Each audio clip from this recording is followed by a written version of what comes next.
Hello बच्चों, let's read the question. So the question over here is involving in pathogen recognition, phagocytosis, antigen presentation and destruction of pathogen is the characteristic feature of.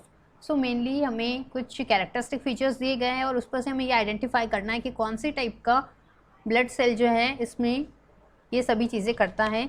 Just like pathogen recognition में भी involvement है उसका, then phagocytosis का जो process होता है उसमें भी पार्ट ले रहा है.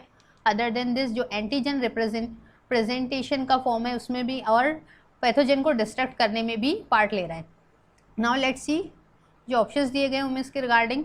Erythrocytes, option B is the leucocyte, option C is the blood platelets and last option is the both A and C. Now let's see our key concept.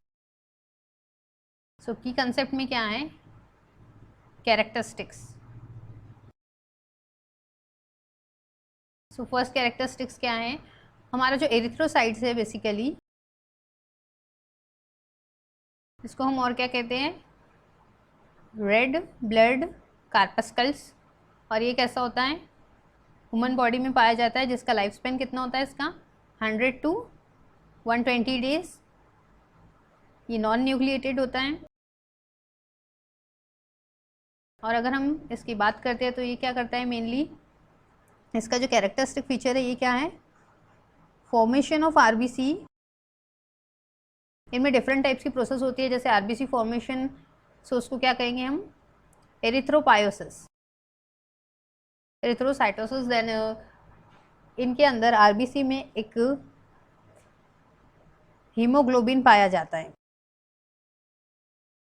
Haemoglobin क्या करता है? एचबी, जिसको हम लिख सकते हैं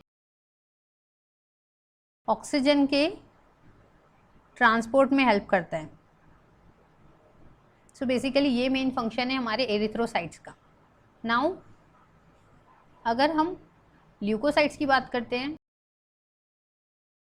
this is our leukocytes.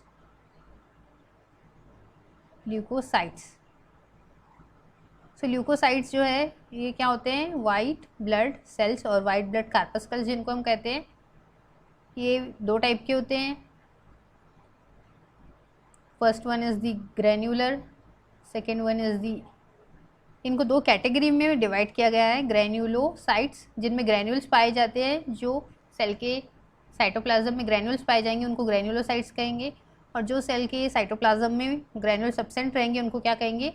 Granulocytes. Now other than this granulocytes जो हैं इनमें दो मेन कैटेगरीज होती है. First one is the, sorry 3 main category होती है. This is a neutrophil,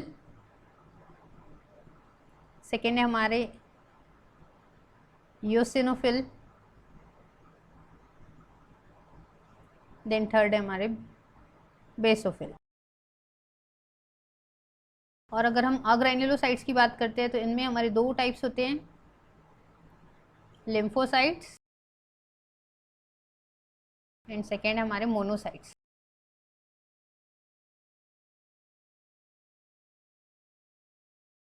monocytes.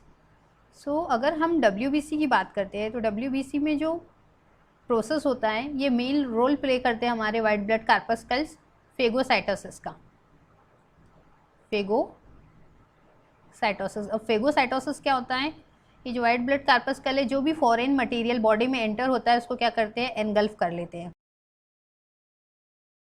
Engulf दी, जो फॉरेन मटेरियल रहेगा उसको क्या करेंगे?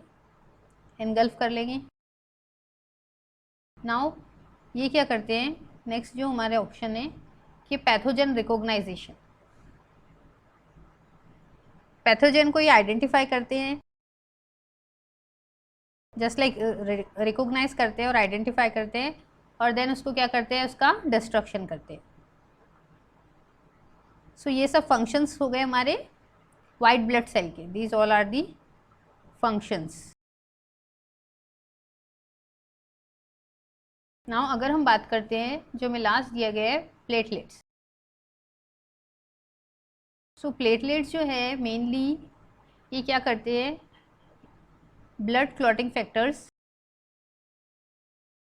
के तौर पे वर्क करते हैं। जब पर्सन को इंजरी होती है, सो ये क्या करते हैं, डिफरेंट फैक्टर्स रिलीज करते हैं, देन वर्क होता है। सो इनको और क्या कहते हैं, थ्रोम्बोसाइट्स भी कहते हैं प्लेटलेट्स को। सो हमें जो कैरेक्टरिस्टिक फीचर दिए गए involve in the pathogen recognition. So ये पैथोजन रिकॉग्नाइजेशन में डब्ल्यू ब्लड कार्पस्कल्स पार्ट लेते हैं, देन फेगोसाइटोसिस में भी WBC पार्ट लेते हैं, ना ही एरिथ्रोसाइट्स लेते हैं, ना ही प्लेटलेट्स। नेक्स्ट क्या है, एंटीजन प्रेजेंटेशन का भी काम जो है वही करते हैं, एंटीजन एंटीबॉडीज में जो रिएक्शन होती है। देन लास्ट क्या है हमारा, बी लिम्फोसाइट टी लिम्फोसाइट का जो फर्दर प्रोसेस होता है, एंड डिस्ट्रक्शन ऑफ पैथोजन, जो फॉरेन पैथोजन बॉडी में एंटर हो रहा है उसको डिस्ट्रक्शन का भी काम कौन कर रहे हैं, हमारे ल्यूकोसाइट्स। सो ऑप्शन बी जो है हमारा क्या है, करेक्ट ऑप्शन है, leucocytes. So I hope you understood it well, best of luck and thank you